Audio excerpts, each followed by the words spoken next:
voulais refaire un point sur la notion de racisme à l'UPR et chez François Asselineau.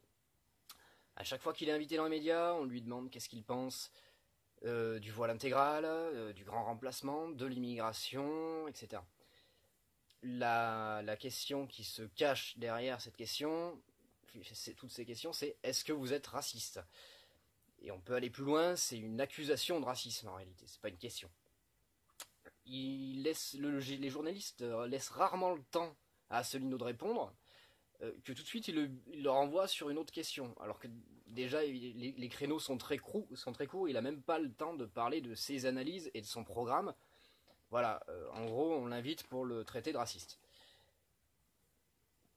Dans la charte de l'UPR, il est bien mentionné clairement qu'on ne traite pas toutes les questions qui sont mariage pour tous, immigration, toutes les questions qui divisent, et on ne discrimine pas une partie des Français au profit d'une autre. Ça, les journalistes y ont accès.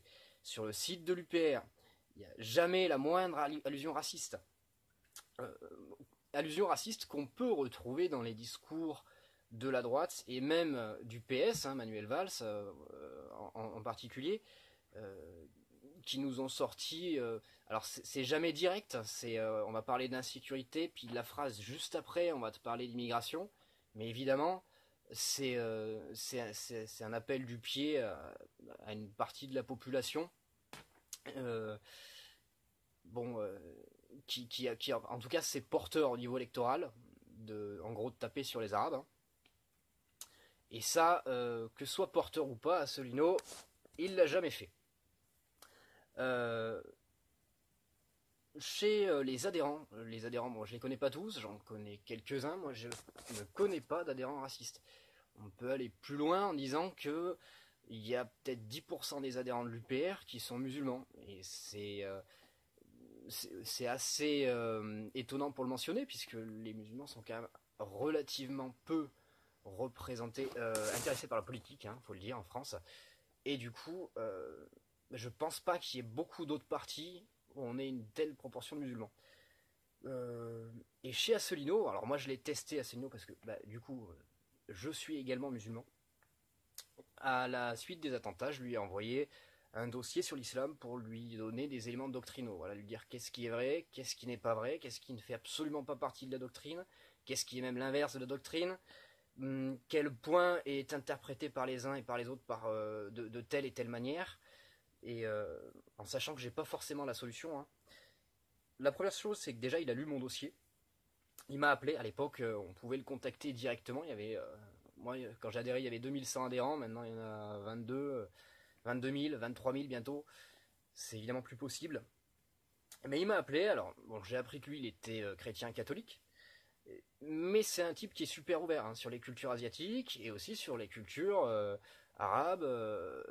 Voilà. Donc, j'ai pas trouvé, en tout cas, de haine vis-à-vis de l'étranger chez Asselineau.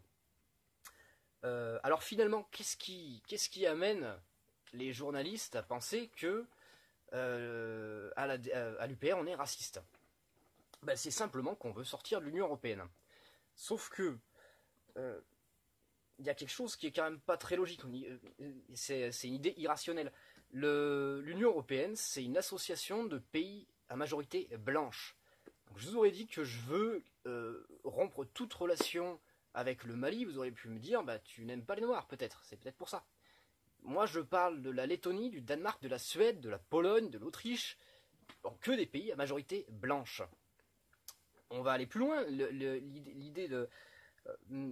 parce qu'à l'UPR, on veut, certes, s'éloigner un petit peu de l'Union Européenne, ou en tout cas, contrôler nos rapports avec tel ou tel pays, et puis les adapter à la situation, mais il y a aussi la volonté de se rapprocher de la francophonie, parce que c'est aussi sortir de l'Union Européenne, c'est aussi se rapprocher du reste du monde. Alors là, j'y reviendrai parce que c'est un point très intéressant. Là, du coup, avec la francophonie, il y a quelque chose de très intéressant à faire.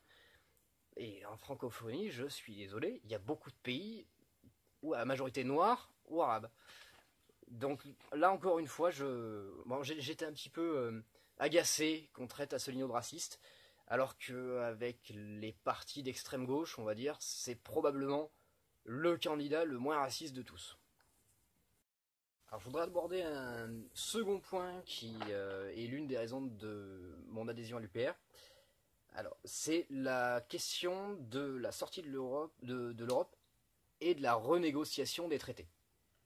Alors chaque fois qu'on passe sur un plateau de télé, encore une fois, on nous dit qu'est-ce qui vous distingue de Mélenchon, Marine Le Pen et tous les autres candidats qui râlent souvent à propos de l'Europe et qui demandent une autre Europe, etc.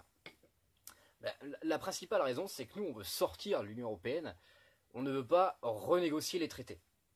Donc sortir de l'Union Européenne avec l'article 50, renégocier les traités, c'est ce que nous avaient vendu Sarkozy et Hollande. Alors Sarkozy, je me rappelle même plus pourquoi, qu'est-ce qu'il voulait renégocier, on sait pas. Hollande, pareil, qu'est-ce qu'il voulait renégocier, dans quel but? Parce qu'il faudrait renégocier point par point, ce qui est différent, si vous voulez, de nos intérêts nationaux, quoi. Les intérêts du peuple, en fait. Et bref, qu'est-ce qui s'est passé? Ils ont été convoqués à Berlin, et voilà, Merkel leur a mis la petite tape sur l'épaule, ils sont rentrés chez eux. Hollande était rentré avec un chèque de 100 milliards pour faire sa banque publique d'investissement. Alors, vous voyez, hein, la banque publique d'investissement, vraiment, ça fait une grosse différence. En gros, il s'est rien passé. Et alors, d'abord, il y a la question, voilà, renégocier quoi? Et le plus important, c'est que le problème, c'est que renégocier les traités, c'est impossible. L'Union Européenne est conçue pour être ingouvernable. Pour renégocier les traités de l'Union Européenne, il faut avoir l'unanimité des 28 États membres. Alors on va me dire, oui, ça c'est déjà fait dans le passé, etc. Alors quand c'est au profit des banques, etc., parfois ça peut arriver qu'on ait l'unanimité des 28 États membres. C'est d'ailleurs, ça peut amener quelques questions. Mais globalement, comment vous voulez mettre d'accord le Luxembourg, le Portugal et la Pologne sur un sujet? C'est impossible. Alors, on peut même aller plus loin en disant qu'aujourd'hui, il suffirait par exemple qu'une grosse boîte comme Google fasse un chèque à la Lettonie pour qu'elle mette son veto sur, ou Monsanto, voilà, son veto sur l'interdiction de tel ou tel pesticide. Et puis, ce serait suffisant pour bloquer toute renégociation.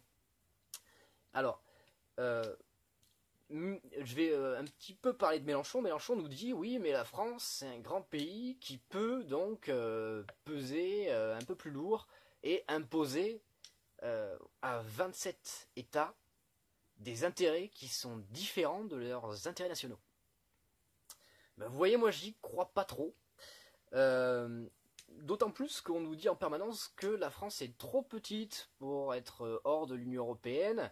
Alors on va pas évoquer le cas des centaines de pays qui sont pas dans des associations comme ça, des grandes d'empires. Et par exemple l'Islande, hein, qui n'est pas dans l'Union Européenne, 400 000 habitants, qui s'en sort très bien, au passage, qui a refusé de payer sa dette. Alors, je suis pas en train de dire, on va pas évoquer ce sujet-là, mais en tout cas voilà, c'est intéressant de le mentionner. Donc on nous dit qu'on est trop petit, et en même temps on nous dit qu'on est assez grand pour imposer notre voix à 27 États membres. Bon.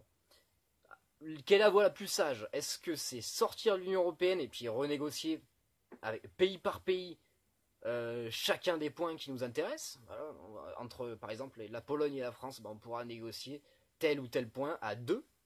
Ou est-ce qu'il vaut mieux renégocier les traités à 28 en imposant l'avis de la France, alors que, je veux dire, Mélenchon, il n'a même pas la majorité en France. S'il est élu, ce sera avec 17-18% des suffrages, parce que les Français détestent tous les candidats. Troisième raison de mon adhésion à l'UPR, en partie de François Asselineau, je vais parler un peu de la notion de frontière. Alors, je le dis tout de suite, je parle de la notion de frontière aux marchandises et aux capitaux, je ne parle pas de la notion de frontière aux hommes. Pourquoi? Parce que c'est un sujet clivant. Que ça fait pas partie des thèmes de l'UPR et je veux volontairement pas l'aborder, même si on pourrait, même s'il y a des choses intéressantes à dire. Alors moi je suis pas forcément favorable à l'immigration, mais ma femme est malgache, donc en plus de ça j'ai un peu rien à dire. Je vais parler de ça en donnant quelques notions de biologie. Pourquoi la biologie? Parce que c'est mon domaine de formation et parce que la biologie c'est l'organisation du système vivant. politique, c'est l'organisation des systèmes humains, finalement. Et c'est très proche. Quand on s'inspire de la biologie, on prend des millions d'années d'expérience. Donc voilà, en organisation, une organisation très efficace, avec un savant mélange d'intérêts collectifs et individuels. Alors, pourquoi sortir de l'Union Européenne à propos des frontières? Parce que tout simplement l'article 63 excusez-moi, du TFE nous empêche de pratiquer le contrôle des flux de capitaux. Alors, en gros, ça veut dire que c'est cet article-là qui nous force à délocaliser, enfin, nous force ou nous incite fortement à délocaliser nos entreprises. C'est cet article-là qui nous empêche de mettre par exemple en place la taxe Tobin, hein, sur les flux de capitaux, tout simplement. C'est cet article-là qui nous empêche de taxer les produits qui sont fabriqués dans des pays où il n'y a pas de protection sociale, ce qui veut dire qu'on est en concurrence déloyale, hein. Nous on est obligé de payer les hôpitaux, etc., à nos salariés, tandis qu'il y a des pays où c'est pas le cas.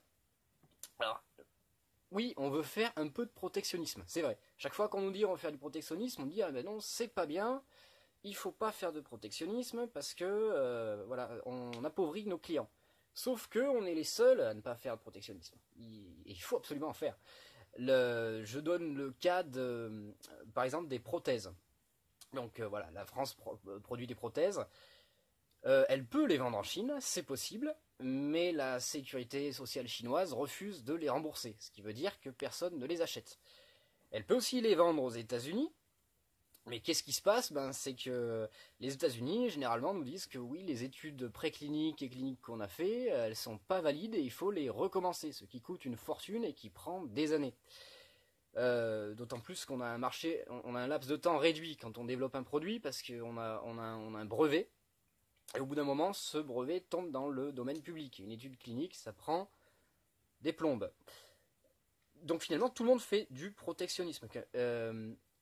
La seule zone qui fait pas de protectionnisme, c'est l'Union Européenne. Alors entre les pays de l'Union Européenne, hein, on n'est pas forcément obligé d'acheter des Mercedes quand on a Peugeot qui est en train de se casser la gueule. Mais y compris également à l'extérieur. Alors moi j'ai voyagé un peu brièvement à Chypre où j'avais rencontré un Russe qui vendait des produits pharmaceutiques. Pourquoi il était en Chypre? Parce que en fait ces produits pharmaceutiques il les vendait en Europe, mais il passait par Chypre parce qu'il avait beaucoup moins de taxes. En gros l'Union Européenne avait fait une petite fenêtre comme ça, tu vendais ton produit en Chypre, et après dans le reste de l'Union Européenne c'était soi-disant pour aider Chypre. Sauf qu'au final, ça veut dire qu'on n'avait pas de frontières avec le reste du monde. À partir du moment où l'entreprise avait compris le système, et j'en ai pas d'autres des systèmes comme ça en tête, parce que c'est pas mon domaine, mais je suis sûr qu'il y en a plein. Voilà. Donc au final, on n'a même pas de frontières avec l'extérieur. Alors, la notion de frontière, c'est le premier élément de la vie. C'est-à-dire qu'on vous apprend au lycée que le premier élément de la vie, c'est l'association d'acides aminés qui ont fait donc de l'ADN, des protéines, etc. Ça, c'est faux. Parce que quand on a des réactions chimiques qui font des acides aminés qui peuvent s'associer les uns avec les autres en pleine mer, mais qu'est-ce qui se passe? Ils sont dispersés et il ne se passe absolument rien. Donc en fait, le premier élément de la vie, c'est la constitution de mousse lipidique dans les argiles, c'est-à-dire des tout petits espaces relativement clos dans lesquels après il a pu se produire ces réactions chimiques. La notion de frontière, on la retrouve dans tout le vivant. Je donne l'exemple de notre corps, par exemple. On est évidemment séparé du monde extérieur par la peau. Nos tissus sont séparés les uns des autres par des tissus épithéliaux. Nos cellules sont séparées les unes des autres par des membranes et également par des espaces, des matrices extracellulaires. À l'intérieur de nos cellules, il y a encore des organites, et à l'intérieur des organites, il y a des espaces intermembranaires qui sont essentiels pour certaines réactions chimiques. Donc si on n'a pas cette compartimentation, en gros, ça fait une soupe, et évidemment, on meurt instantanément. Cette compartimentation, on la retrouve même dans les écosystèmes. Hein. En gros, par exemple, il y a des animaux qui vont chasser la nuit, d'autres le jour. Ça peut être une compartimentation dans le temps. Tout simplement parce que s'ils étaient sur le même terrain, il y aurait une espèce qui aurait crevé. On la retrouve partout. Dans tout le vivant, on a des frontières. Aucune de ces frontières n'est imperméable, évidemment, mais on a toujours des frontières avec une compartimentation, avec une perméabilité sélective. Donc, le projet d'Assolino à ce niveau-là, c'est de refaire des relations donc pays par pays, des relations commerciales, etc., en fonction de nos intérêts et des intérêts du pays avec qui on va négocier les traités. Donc c'est de la perméabilité sélective. J'irai encore plus loin moi, en disant qu'il faut avoir des frontières internes. Bon, après on ne va pas s'étendre plus là-dessus, mais voilà, sans frontières, en gros, il n'y a pas de vie. Quatrième raison de mon adhésion à l'UPR, le parti de François Asselineau, je vais parler de la notion de concurrence et de synergie en économie, et toujours en utilisant des notions de biologie, mon domaine de formation à la base. Alors, pourquoi on a besoin de sortir de l'Union Européenne pour avoir un pouvoir politique, en fait, sur nos relations de concurrence et de synergie? D'abord à cause de ce fameux article 63 qui nous empêche de gérer les flux de capitaux, de contrôler les flux de capitaux, donc ça nous empêche, si vous voulez, en gros de taxer les produits de nos concurrents. Et également à cause de l'appartenance à ce bloc occidental qui nous dicte notre conduite et nous oblige parfois à renoncer à des relations de synergie. Je donne l'exemple, on arrête de vendre des Peugeot en Iran parce que les États-Unis l'ont décidé, puis 3 ans plus tard, ils leur vendent des Ford. Alors, petit passage sur un péril qu'on a évité, c'est le TAFTA. On l'a évité grâce à Trump, qui est certes odieux, mais en attendant qu'il nous a sorti du TAFTA qui allait nous être imposé par l'Union Européenne sans consultation populaire. Mais j'irai même plus loin, c'est-à-dire que c'est même les députés européens eux-mêmes n'avaient pas accès aux négociations sur le TAFTA. Ça va très loin. C'était en anglais, ils n'avaient pas accès. Alors, quand la balance commerciale entre l'Union Européenne et les États-Unis était favorable à l'Union Européenne, on ne nous a pas parlé de traité de libre-échange avec les États-Unis. Par contre, dès que ça a été l'inverse, là on nous a dit ce serait bien de mettre en place un traité de libre-échange. Ça encore, c'est une preuve de la vassalisation de l'Union Européenne, qui n'est pas du tout un concurrent des États-Unis, mais qui est un vassal. C'est un grand marché qui profite effectivement aux riches qui peuvent vendre leurs produits. Mais en gros, finalement, l'Union Européenne est aux USA ce que les pays de l'Est étaient à l'URSS, tant sur le plan économique que militaire. Bref, petit passage sur le TAFTA.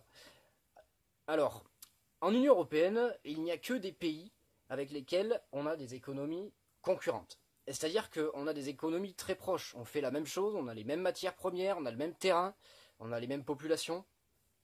Alors quand on est en contact direct, sans frontières, avec un pays qui a une économie concurrente, le seul moyen de survivre, c'est de baisser les prix de production. Donc, en gros, baisser le coût du travail, on va se le dire. Alors vous allez me dire, oui, on peut faire de l'innovation, etc. D'accord, ouais. Mais il faut aussi baisser le prix du travail. Le coût du travail. Alors, l'idée d'Assolino, c'est justement de pouvoir prendre un peu de recul avec ces pays concurrents et s'associer avec des pays dont l'économie est complémentaire. D'ailleurs, d'avoir des économies, des relations commerciales synergiques. C'est le cas de la francophonie. En gros, nous, on a le pognon et la technologie. Eux, ils ont le terrain, ils ont les matières premières, et également en termes d'énergie. Le soleil sera probablement l'une des matières premières les plus importantes du siècle à venir. Alors, dans la nature, il existe des relations de synergie. Je donne un exemple tout bête, c'est les bactéries qui sont dans notre tube digestif qui nous permettent de mieux digérer. Alors elles sont contentes parce qu'elles sont au chaud, elles reçoivent de la bouffe toute la journée. Et nous, on les bute pas toutes parce qu'on en a besoin pour digérer et donc on est bien content. Par contre, il n'existe aucune relation concurrente à laquelle une espèce n'essaierait pas de laquelle elle n'essaierait pas de se protéger. En gros, il y a une lutte permanente hein, des espèces les unes avec les autres dans la nature. Alors évidemment, si tu essaies de chasser sur le terrain d'un ours, ben, il va te péter la gueule. Donc là, le règne animal, c'est facile à comprendre, mais même dans tous les règnes, y compris dans le règne végétal, qui pourrait sembler être le plus cool, en réalité, si une espèce a un intérêt synergique, une espèce végétale avec une espèce animale ou avec une espèce végétale, hein, je prends le cas des poacées qui par exemple collectent l'azote pour ceux qui en sont incapables, bon bah elle va le laisser tranquille. Par contre, si c'est un concurrent direct, hein, que ce soit au niveau de la place, au niveau de l'accès au soleil, etc., eh ben, elle lui envoie carrément des toxines. Hein. C'est une guerre chimique dans le sol. Il y a même des espèces, je prends le cas de l'eucalyptus, qui fout le feu à la forêt. C'est-à-dire que on ne sait pas encore scientifiquement si c'est l'eucalyptus qui fout le feu à la forêt ou si simplement il attend la foudre, mais il est bourré de substances inflammables. Les feuilles de l'eucalyptus brûlent très bien, s'enflamment très vite, et ces graines résistent relativement bien aux incendies. Donc en gros, régulièrement, ce qui se passe, c'est que ben, la forêt crame à cause de l'eucalyptus, et la seule chose qui repousse derrière, c'est des eucalyptus. C'est la raison pour laquelle il y a encore des eucalyptus, sinon, ben, il n'y en aurait plus. Donc voilà, dans la nature, il n'y a pas. Pourquoi je dis ça? Parce qu'à chaque fois qu'il y a eu, un élargissement de l'UE, on nous a dit, oui, ça va être formidable, on va avoir plus de clients, il va y avoir tant de pourcents de croissance en plus. Alors ça d'abord, c'est historiquement faux. C'est-à-dire qu'à chaque fois qu'il y a eu un élargissement de l'UE, il n'y a jamais eu le moindre pourcentage de croissance en plus. On peut même parler de décroissance. Hein. Donc ça, Monsieur Attali, il va falloir peut-être qu'il revienne un petit peu sur ce qu'il a dit et puis qu'il regarde un peu ce qui s'est passé. Mais c'est également mathématiquement impossible. Alors je suis sûr que Nestlé est très content d'avoir pu vendre ses yaourts en Pologne sans aucune protection. Par contre, je suis pas sûr que ce soit positif pour la Pologne, ni d'ailleurs.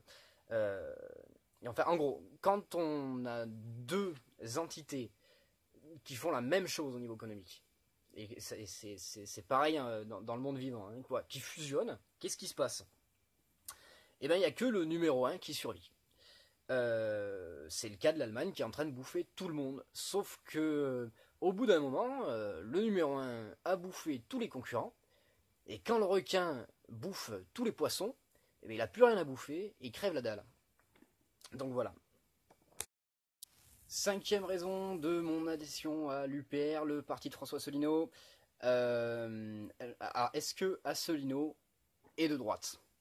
Alors, quand il passe à la télé, quand on lui dit pas qu'il est d'extrême droite, donc qu'il est raciste, on lui dit qu'il est de droite. Il y a un journaliste qui s'est même permis de dire qu'il était de droite dure. Il a répété plusieurs fois que l'UPR c'était la droite dure. Alors ce qui est officiellement faux, puisque le ministère de l'Intérieur a classé l'UPR en divers, ils avaient aux dernières européennes, ils avaient d'abord classé en divers droite, et puis on leur a dit attendez, vous plaisantez, regardez un petit peu le programme de l'UPR, on n'est pas divers droite, on est à droite. Et effectivement, ils sont revenus sur leur première proposition, qui avait évidemment pour but de nous foutre en l'air. Hein. Alors, d'abord, tous les partis qui se présentent actuellement aux élections, à part l'UPR, vont appliquer les recommandations de la Commission européenne, qui sont téléchargeables, vous pouvez vérifier. À chaque fois qu'Asselineau se pointe sur un plateau télé maintenant, il arrive avec son petit... il se pointe pas souvent, mais bon, il vient avec sa feuille en disant avec les recommandations de la Commission européenne pour 2016 et 2017 pour la politique intérieure française hein, au niveau économique, dans lesquelles on peut voir par exemple la suppression du SMIC, la réduction de la fonction publique, etc. Enfin, c'est hyper à droite. Hein. Je vais pas tout vous citer, débrouillez-vous un petit peu, mais c'est hyper à droite. Au passage, les recommandations pour 2016-2017, qu'est-ce que ça veut dire? Ça veut dire que les élections qui sont en plein milieu, on n'en a rien à foutre. Vous allez faire ça pour 2016-2017 et vous fermez votre gueule. Alors si on n'applique pas ces recommandations, on a une amende. Alors Mélenchon, en gros, si tu votes pour Mélenchon, t'élis Mélenchon démocratiquement, etc. Et tu vas devoir payer une amende parce que t'as choisi un président de la République. Ton président de la République. Bon. Marine Le Pen qui nous dit qu'elle va renégocier les traités, il faudrait qu'elle nous parle un petit peu de ces recommandations-là. Elle nous dit également qu'elle va faire un référendum pour sortir de l'UE. Ça veut dire quoi? Ça veut dire que déjà elle sera pas élue, parce que tout le monde la déteste, mais faire un référendum alors que tu as été élu. Alors en gros ça veut dire que tu as été élu et après tu demandes est-ce que je peux appliquer, est-ce que vous pensez qu'il faudrait que j'applique mon programme? Bah ouais, t'es élu, donc sinon on t'élit pas, on va pas t'élire d'ailleurs. Bon bref, tout ça, ça pue le Tsipras, c'est les gens qui vont nous trahir, qui se disent de gauche, mais qui vont nous trahir.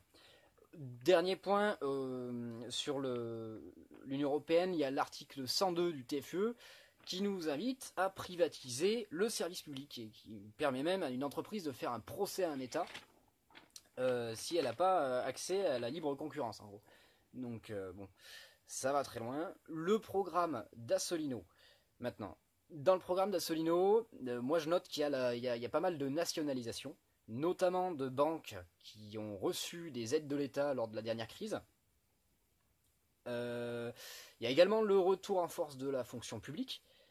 Alors, on dit que ça va coûter une fortune, etc. Sauf que bon, on est 6 millions de chômeurs, et puis les chômeurs, ils reçoivent déjà quelque chose. Donc bon, s'il y avait un peu plus d'emplois, peut-être que ça éviterait d'avoir des chômeurs, quoi, tout simplement. Donc bon, à condition qu'évidemment qu'ils soient payés raisonnablement. Et puis il y a tout, il y a un stop net à toutes ces recommandations de la Commission européenne en ce qui concerne la suppression du SMIC, etc. Quoi.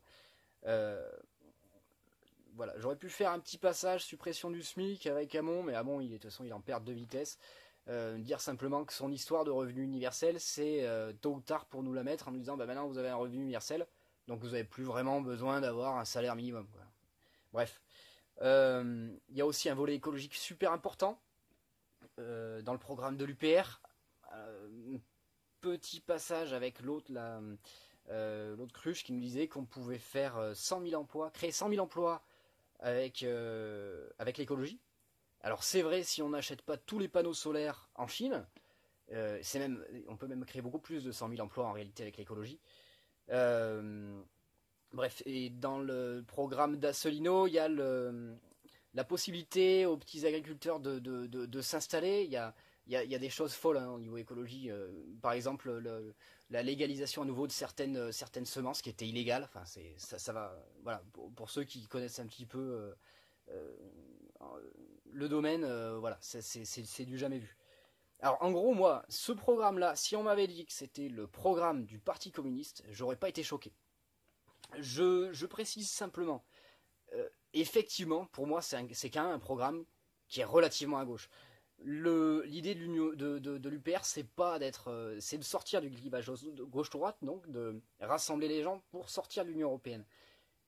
Mais effectivement, on est bien obligé de contrebalancer un petit peu les 30 ans de politique ultralibérale de l'Union européenne. Donc, c'est un petit peu à gauche sans vouloir l'être. La seule chose qui n'est pas à gauche dans le programme d'Assolino, c'est que lui, il n'y a pas le volet libertaire, il n'en a rien à foutre de ça. Hein. C'est des sujets clivants encore qu'il n'aborde pas et qu'il n'a pas envie d'aborder. Donc en gros, est-ce que les homosexuels peuvent avoir des enfants? Est-ce que je peux me marier avec ma soeur? Tout ça, on s'en fout.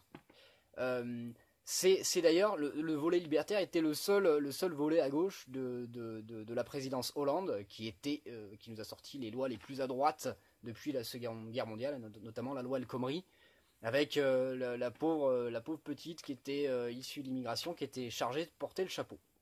Donc ça, au passage, c'est un petit peu raciste, je trouve, moi, de mon côté, de faire porter le chapeau de la loi Macron à Madame El Khomri, qui visiblement connaissait rien au code du travail et qui avait rien demandé, quoi.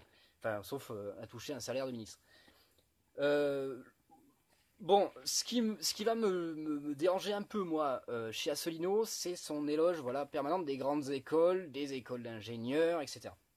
Pourquoi? Parce qu'aujourd'hui, on a tous Bac plus 5, et quand on n'a pas le réseau polytechnique, le réseau HEC, etc., on dit, en gros, va servir du pinard à un cadre supérieur de 55 ans qui est en meeting, ou je sais pas où, et qui fout rien, quoi. Bref. Je pense que tous ces gens, finalement, c'est un peu des consanguins de la pensée maintenant, et s'ils avaient été si performants, ça se verrait au niveau économique, puisque c'est eux qui dirigent les grandes entreprises, et ça se verrait au niveau politique également. Voilà.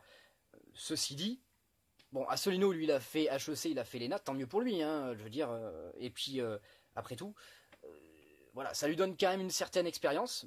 Il y a un journaliste à ce sujet hein, qui disait oui, mais en gros, il disait si on passe à l'euro, le, que les importations sont plus chères et que les exportations sont moins chères, d'accord, mais on va vendre quoi on va exporter quoi Moi, j'ai envie d'abord de lui dire, mais euh, c'est peut-être maintenant qu'il faut se poser la question. On a une industrie à l'agonie, effectivement. Qu'est-ce qu'on va vendre dans 20 ans Est-ce qu'il faut qu'on attende de ne plus avoir d'industrie du tout et puis Asselineau, il l'a éclaté. Hein.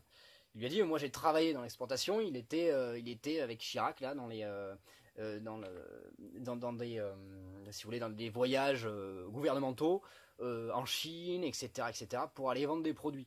Donc le pauvre journaliste, lui, qui était chargé du volet économique, de protéger les intérêts de Bolloré, bah, il a fermé sa gueule parce que bah, voilà, lui, il n'avait pas bossé dans l'exportation, quoi. Bref. Je crois que c'est à peu près tout ce que j'avais dit à dire à ce sujet. Bon, globalement, voter UPR, ça veut dire revenir à la démocratie. Et si le personnage ne vous plaît pas parce qu'il est moche ou parce il était au RPR ou parce qu'il a fait HEC, après tout, on s'en fout. Parce que quand on aura la démocratie, on pourra choisir ce qu'on veut faire. On pourra avoir une nouvelle élite. On pourra décider nous-mêmes de notre destin. Et d'ailleurs, si on a envie d'être à droite à ce moment-là, on sera à droite. Moi, je n'ai pas forcément spécialement envie. Bon, c'est un peu compliqué ma pensée au niveau économique. Je suis ni de gauche ni de droite, bref. Mais qu'on ait envie d'être à droite ou à gauche, de toute façon, avant, il faudra sortir de l'Union Européenne. Septième raison de mon adhésion à l'UPR, le parti de François Asselineau, je vais parler un peu de la sortie de l'euro. Alors, à chaque fois qu'on évoque la sortie de l'euro dans les médias, on utilise la peur. Ils utilisent la peur. En gros, ça va être une catastrophe. On va tous mourir si on sort de l'euro. Alors déjà, les pays qui se portent le mieux dans l'Union Européenne, c'est les pays qui ne sont pas dans l'euro. Après, moi, je vais parler un peu en général de la monnaie. Il n'y a pas que l'euro qui a des difficultés en ce moment. L'euro va se casser la gueule, ça on le sait. Mais c'est pas la seule monnaie qui a des problèmes. En fait, toutes les banques centrales du monde, hein, les grosses banques centrales, la Fed, BOJ, etc., BCE, sont en train de se livrer une guerre des monnaies. En gros, depuis 2008, depuis la crise de 2008, on fait marcher la planche à billets à plein régime. Alors c'est une planche à billets virtuelle, mais ça marche quand même. En gros, la monnaie nouvellement créée, elle est effectivement injectée dans les États. On nous parle toujours, on nous dit l'inflation, c'est l'argent qui est injecté dans les États, etc. C'est vrai, mais elle est aussi injectée donc dans les banques et directement en bourse même. Les banques centrales achètent directement des actions, ce qui est très très limite. On a eu un triplement de la masse monétaire en dollars depuis 2008, ce qui est absolument énorme. Alors au début, la BCE était un petit peu timide, voulait pas trop imiter, etc. Et puis en fait, ils sont obligés parce que c'est une guerre. Hein. En gros, si les États-Unis impriment des dollars et viennent acheter des terrains, des actions d'entreprises françaises, etc., et ben, c'est peut-être de la fausse monnaie, mais ça marche. Parce qu'il y a une confiance en la monnaie, et ça marche. Donc, du coup, tu vends ton pays contre du coton. Alors, en gros, ce qui se passe, c'est que tous les pays, en ce moment, essaient d'évaluer au maximum pour justement pouvoir stimuler leurs exportations, ce qu'on aimerait bien essayer de faire si on nous laissait tranquille. Et en même temps, ils veulent absolument stimuler la bourse. C'est-à-dire qu'à chaque fois qu'il y a une baisse de la bourse, on crée de la monnaie et on l'injecte, soit directement, soit par l'intermédiaire des banques. En fait, on est en déflation. En réalité, ça fait des années qu'on est en déflation. On a une baisse du coût du travail, on a une baisse des investissements, on a une baisse des marges, on a une économie réelle qui est en train de se casser la gueule. Et bon, vous allez me dire, oui, moi je vois pas de déflation au niveau de mes produits de consommation courante.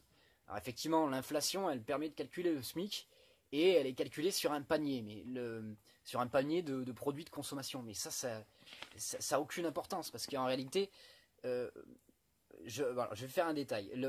En gros, le prix du produit de consommation de base n'a pas changé parce qu'il y a eu une déflation et une inflation en même temps. L'inflation, elle est sectorielle. En gros, quand on dévaluait une monnaie dans les années 60, on changeait la valeur de toute la monnaie. Maintenant, on évalue par le crédit. Ce qui veut dire, en fait, que plus tu es proche de la banque centrale, plus tu vas recevoir d'argent, nouvellement créé. En gros, si tu as des actions, ton action va quasiment jamais baisser. Il faut vraiment être un abruti pour perdre de l'argent en bourse aujourd'hui quand tu as le bonheur de pouvoir avoir des actions, ce qui n'est pas mon cas. Même si au final le rapport prix de l'action sur dividende, il est aujourd'hui aux alentours de 1 sur 20, ce qui est énorme, ce qui est annonciateur de crise économique, hein. Mais la simple revente de l'action suffit à récolter des bénéfices. Donc tu t'en fous du résultat de l'entreprise, tu sais que la banque centrale va pousser ton action vers le haut, et donc que tu pourras la vendre plus cher. On est complètement déconnecté de l'économie réelle. On a aussi l'immobilier qui augmente beaucoup. Pourquoi? Parce qu'il est aussi très proche des banques centrales. Banque centrale, banque, et derrière tout de suite le crédit immobilier. Donc l'immobilier aurait dû se casser la gueule depuis très longtemps. Tous les experts le disent. On devrait avoir un immobilier 30% moins cher. Pourquoi on l'a pas? Parce que c'est notre monnaie qui vaut plus rien. L'immobilier, il vaut pas plus. C'est la monnaie qui vaut plus rien. En gros, si moi j'emprunte aujourd'hui 1 milliard de dollars à la Fed, admettons, et que je vais acheter du beurre, ben, mon beurre, je vais l'acheter au prix du beurre actuel. Sauf qu'une fois que j'aurai dépensé mon milliard de dollars et qu'il sera en circulation dans l'économie, il y aura plus d'argent en circulation. Donc la monnaie vaudra moins cher. Et c'est à ce moment-là que mon prix du beurre va augmenter. Mais c'est dans des années. En gros, on achète des biens, enfin, plus tu as de capital, plus tu peux acheter des biens réels avec une monnaie qui, elle, est virtuelle. Ce qui veut dire que toi, en tant que locataire, si t'es pas propriétaire de ton bien, si t'es propriétaire de ton bien, la valeur va augmenter, d'accord, c'est très bien. Par contre, si t'es pas propriétaire, ben, tu vas payer un loyer plus important. Si vous voulez, on a un écrasement, j'insiste un petit peu, hein, mais on a un écrasement des salaires qui, eux, ne bougent pas. Ils peuvent même augmenter un petit peu. Mais on a un écrasement sous cette masse monétaire. Si tu as 3 fois plus de masse monétaire en circulation, normalement, ton salaire, il aurait dû tripler. Ce qu'il faut te demander, c'est est-ce que je peux, avec le même temps de travail, m'acheter une maison maintenant, comparé aux années 70? La réponse est clairement non. Maintenant, il faut une vie pour acheter une maison. Bref. Alors, ok, plus tu as de capital, un dernier point. Plus tu as de capital, donc plus tu as de garantie, plus tu vas pouvoir déposer de garantie auprès d'une banque, et plus tu vas profiter de cette monnaie nouvellement créée. Ce qui veut dire que tu vas pouvoir refaire des investissements, racheter des entreprises déjà existantes, etc. Parce que maintenant, on s'en fout du résultat de l'entreprise, donc tu rachètes des biens qui existent déjà, et avec lesquels tu pourras refaire des crédits, etc. etc. Donc c'est exponentiel. Exponentiel, on va avoir une augmentation des inégalités là, dans les 20 ans à venir, on va devenir des esclaves. Bref. Alors, à terme, on va vers un effondrement de la monnaie papier. Ce qui veut dire que à ce moment-là, en fait, il faudra absolument qu'on ait notre souveraineté monétaire. Mon point de vue est peut-être un peu différent d'Asselineau, mais moi je veux absolument qu'on revienne au franc pour qu'on ait notre souveraineté monétaire. Alors évidemment, si on revient au franc pour les abrutis, un franc sera égal à 1 euro dans les premiers temps. Et c'est après, évidemment, qu'en fonction des investisseurs, il va y avoir augmentation ou diminution du franc. Et en fonction du comportement de la Banque centrale de France. On nous dit, certains experts nous disent, bon bref, qu'il y aurait une dévaluation du franc par rapport à l'euro. Ce qui veut dire que nos exportations seraient favorisées et que nos importations seraient défavorisées. Alors ça, évidemment, c'est dur de devoir payer ton pétrole plus cher, etc. C'est pas facile. Par contre, exporter plus facilement, ça veut dire que tu peux avoir un retour de l'industrie. Et globalement, une économie qui se porte beaucoup mieux. Parce qu'évidemment, il faut absolument qu'on réduise les importations. On a une balance commerciale qui est largement déficitaire en France. Et ça n'a pas duré très longtemps. Hein. Les autres pays vont pas nous fourguer comme ça leur cam sans qu'on bosse. Bref. Alors il y a les petits journalistes, voilà, qui commencent qui défendent les intérêts donc des milliardaires, qui nous disent oui, mais mon assurance vie, alors est-ce qu'elle va baisser si on a une baisse du franc? Est-ce que mon bien immobilier va perdre de la valeur en dollars, etc. Alors déjà le premier point, c'est que si on sort de l'Union Européenne, on peut faire du contrôle de flux de capitaux, c'est-à-dire que ton bien immobilier il vaudra la même chose en francs, sauf que on ne pourra pas l'acheter de l'étranger, ce qui veut dire que, en tout cas ce sera taxé, ce qui veut dire que on pourra éviter de se faire racheter à bas coût si vraiment on a une baisse importante. Et puis deuxième point, moi ton assurance vie et ton bien immobilier, j'en ai rien à foutre parce que j'ai pas d'assurance vie moi et j'ai pas de bien immobilier. Donc à la limite si ton bien immobilier là il vaut moins cher, ben moi je vais l'acheter, tu vois. Ou alors je vais payer un loyer moins important et j'en suis ravi. Bref, Euh, ça c'était pour les petits bourgeois. Dernier point, enfin avant-dernier point peut-être, moi je suis pas convaincu déjà, enfin on nous dit que le franc baisserait par rapport à l'euro, j'en suis pas convaincu. Pourquoi? Parce que si on quitte la zone euro, en gros l'Allemagne se retrouve toute seule avec la Grèce, avec le Portugal, avec l'Italie et avec l'Espagne. Et aussi avec leurs dettes. Et moi, en tant qu'investisseur, si tu veux, j'aurais pas envie de miser sur le mauvais cheval à ce moment-là. Tu vois, j'achèterais pas trop des euros à ce moment-là. Tu vois. Et c'est d'ailleurs, bon, évidemment, la Grande-Bretagne n'était pas dans l'euro, mais finalement, on nous disait oui, pareil, hein, toujours la même utilisation de la peur. Ils vont tous mourir quand ils vont quitter l'Union européenne, etc. C'est pas fait, mais on a déjà Toyota qui a investi, je crois, 230 millions de dollars en Grande-Bretagne. Alors, si Toyota, enfin, il n'y a pas que Toyota, il y a Toyota, il y a Google, etc. Les investisseurs reviennent en Grande-Bretagne, les exportations sont reparties en Grande-Bretagne. Pourquoi les investisseurs iraient en Grande-Bretagne si le pays sera complètement dévasté dans 2 ans?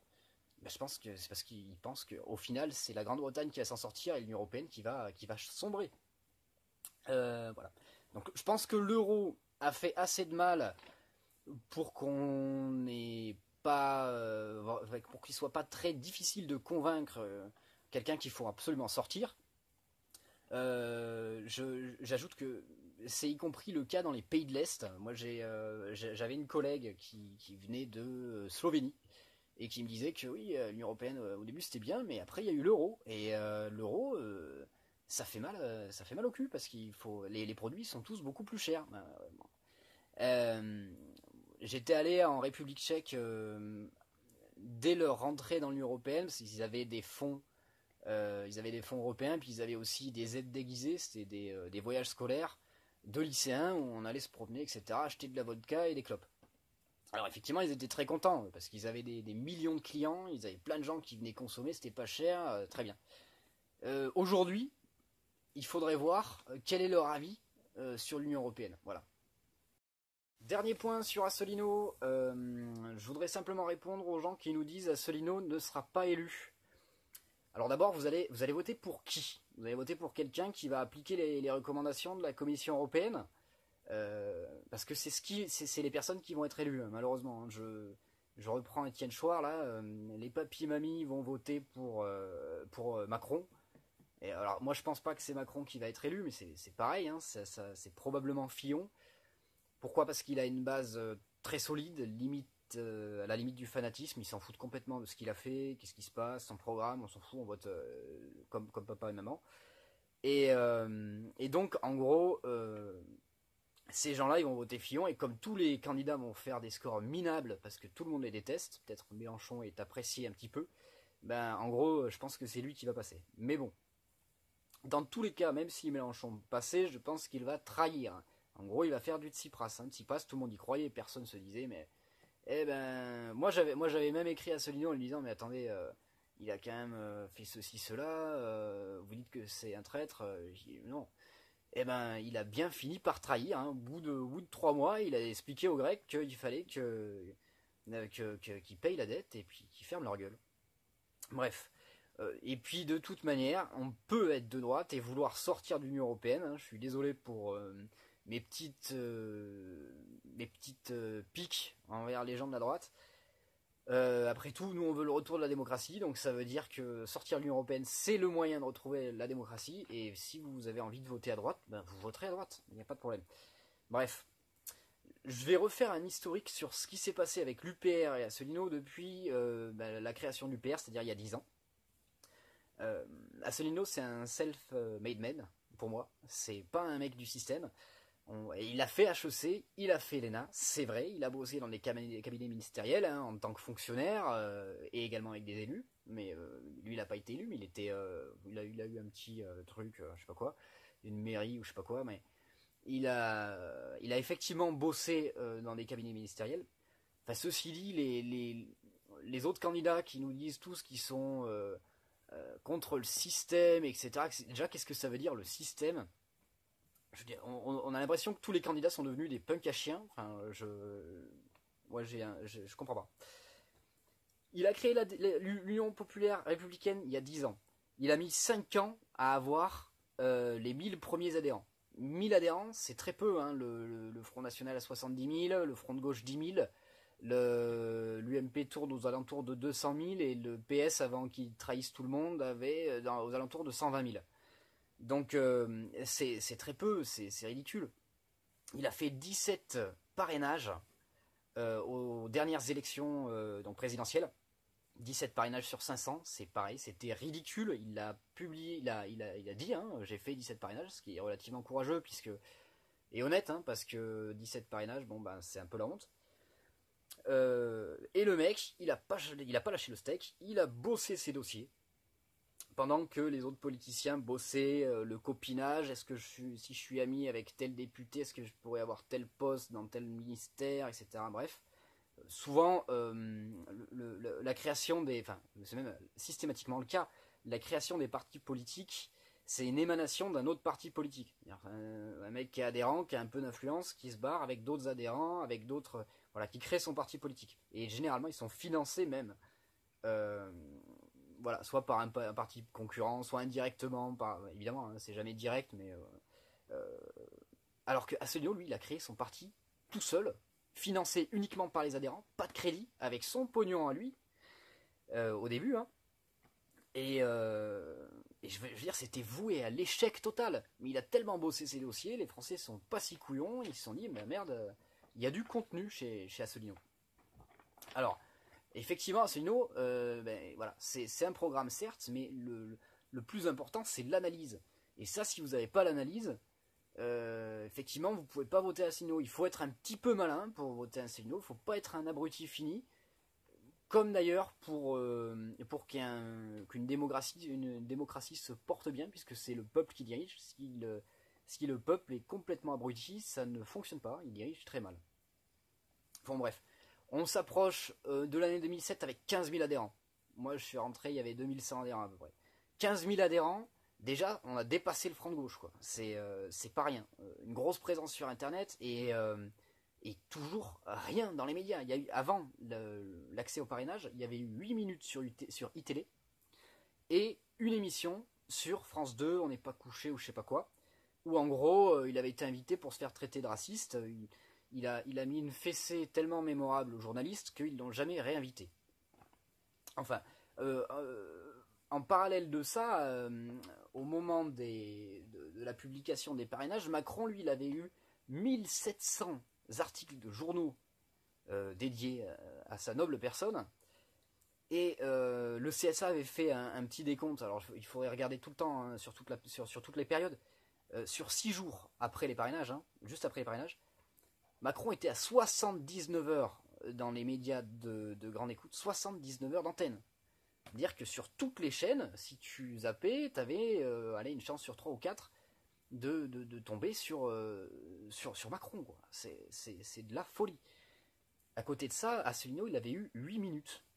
Ou 6 minutes, un truc comme ça. Et en plus de ça, Asselineau, c'est pour se faire agresser par les journalistes, tandis que l'autre là, Macron, on lui pose des questions du genre est-ce que vous serez un bon président quoi, voilà. Donc ça, pour un historien qui étudierait la période, ça a un nom, ça a deux noms en fait, ça s'appelle la censure et ça s'appelle la propagande. Alors ça, je suis pas en train de parler de complot là, je suis en train de parler des faits. Vous l'avez vous-même constaté. Voilà, il y a bien une censure et une propagande. Euh, Autre obstacle, ils ont modifié les conditions du temps de parole des candidats. Ils ont supprimé en fait le principe d'égalité pour venir à un principe d'équité inversé, puisque c'est le candidat le moins connu qui passe le moins à la télé. Ça, c'est ça l'équité pour eux. Euh, Ils ont modifié les règles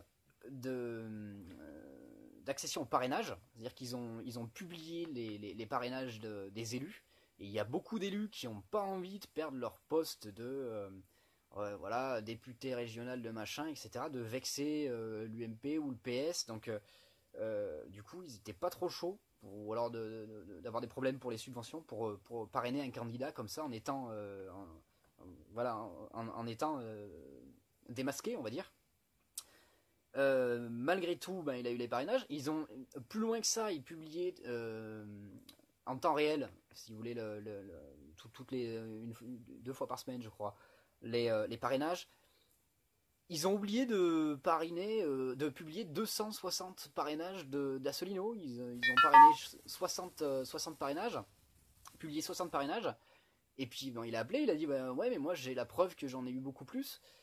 Et ils lui ont dit ah ouais, mais on n'a pas eu le temps de traiter tous les dossiers, etc. Bon.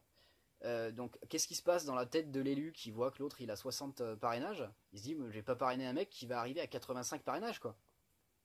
Malgré tout, il a eu les parrainages. Qu'est-ce qui s'est passé dans la dernière semaine de déclaration des parrainages? C'est on a eu l'introduction de petits candidats, dont Mélenchon d'ailleurs. Hein. Voilà, on se retrouve avec des 11 candidats, dont Jean Lassalle. Jean Lassalle quand même, qui a eu les 500 parrainages, sans parti, sans adhérents, sans rien. Bon. Est-ce qu'on prend pas un peu les gens pour des cons, pour des abrutis d'ailleurs, au passage, avec cette histoire de Jean Lassalle? Ça voudrait dire quoi ça voudrait dire qu'on aurait 5 personnes qui seraient aptes intellectuellement à diriger le pays, et après, on passe à Jean Lassalle. Donc c'est-à-dire que nous, on est des Jean Lassalle en puissance, quoi. Excuse-moi, je pense que je ferai un meilleur président que Jean Lassalle. Désolé, hein, Jean, mais bon. Euh, voilà. Et évidemment, noyé dans ces petits candidats, qu'est-ce qui se passe? Il y a 2 groupes. Un groupe de gros candidats qui sont médiatisés, qui passent sur TF1 au débat des candidats importants, etc. Et puis les autres, on s'en fout. Bref, sauf mon respect hein, pour Nathalie Arthaud, etc. Hein, mais bon, c'est quand même des partis qui sont plus ou moins inexistants hein, sur le terrain. Bref. Euh, J'ajoute que les médias parlent en permanence d'Assolino en réalité. Ils ne citent jamais, ils disent jamais, personne ne connaît l'UPR, personne ne sait que. Voilà. Mais ils écoutent ses conférences. Quand vous écoutez les conférences d'Assolino et que vous regardez un peu les médias, vous pourrez constater qu'ils passent leur journée à essayer de démonter les arguments indémontables d'Assolino sans jamais le citer, sans jamais évoquer la possibilité que ce type pourrait éventuellement, bah, par exemple, répondre à leurs objections. Voilà. Euh, Autre point, depuis les parrainages, là, une douzaine, alors peut-être 15, je sais pas, interviews de 10 minutes. Alors, pendant que Macron passait des heures et des heures et des heures, des jours entiers à la télé, en boucle, sur BFM, etc. 12 interviews de 10 minutes, 2 interviews de 30 minutes. On a gagné 7000 adhérents. Ça veut dire que il y avait que les gens vraiment qui se renseignaient beaucoup, qui avaient beaucoup de culture politique, qui étaient intéressés par Asselineau jusqu'à maintenant. Et là, on commence à avoir des gens qui l'ont vu, qui au hasard, parce qu'ils étaient au bon moment, ils étaient peut-être à 8h du mat sur France Inter le samedi, pendant l'heure de la grasse mat. Hein, la seule invitation en 10 ans d'Asselineau sur France Inter, c'était à 8h du mat un samedi matin. Parce que, voilà, évidemment, là, ils ont levé mes soupçons de censure. Là, maintenant, je suis absolument convaincu qu'effectivement, il y a eu égalité de temps de parole, etc. Bon, ben voilà. Le mec, il était là à 8h du mat sur France Inter. Il est peut-être allé sur Internet. Il a adhéré. 7000 adhérents. 7000 adhérents, c'est l'équivalent d'un parti, hein, d'un petit parti. Un parti même moyen, hein, c'est 3 fois le NPA, hein, 7000 adhérents.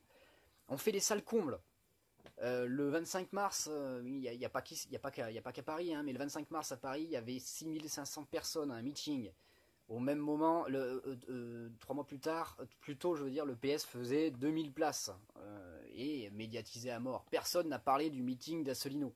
Ça a été 3 minutes. Voilà, et oui, effectivement, il a fait. Et encore, on nous dit, selon les organisateurs, il aurait fait 5000. Non, ouais. 5000 places, c'est effectivement la capacité des places assises de la salle, et c'est effectivement les chiffres qui sont donnés par les organisateurs, ceux qui possèdent la salle. Sauf qu'il y avait des gens debout, la salle était blindée.